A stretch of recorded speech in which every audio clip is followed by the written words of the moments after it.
আম্বানিদের বিয়ের ব্যাপারে সবাই কথা বলে, কিন্তু ক্যাপ্টেন অংশুমান সিং এর ব্যাপারে আর তার ওয়াইফের ব্যাপারে শুনেছেন কখনো? আগের বছর এনাদের বিয়ে হয়েছিল এবং বিয়ের ঠিক 5 মাস পরেই তিনি শহীদ হয়েছেন। 19শে জুলাই ভোর 3টের ঘটনা। ক্যাপ্টেন অংশুমান সিং এর ক্যাম্পে আগুন লেগে যায়।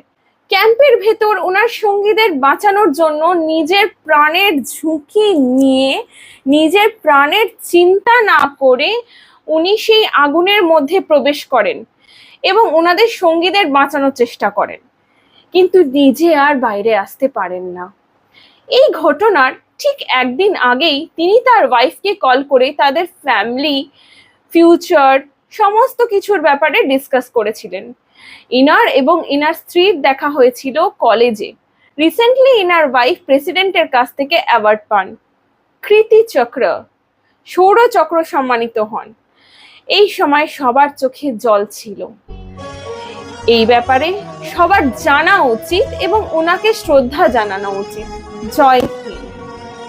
कैप्टन अंशुमन सिंह ऑपरेशन वेगदूत के अंतर्गत सियाचिन ग्लेशियर में चिकित्सा अधिकारी के रूप में तैनात थे।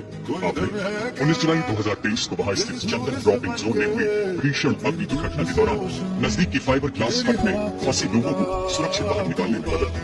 इसी दौरान मेडिकल इन्वेस्टिगेशन शेल्टर को आग की चपेट में आता देख वो अपने प्राणों की परवाह न करते हुए उसमें कूद पड़े ताकि जीवन रक्षक दवाइयों और उपकरणों को बचाया जा सके।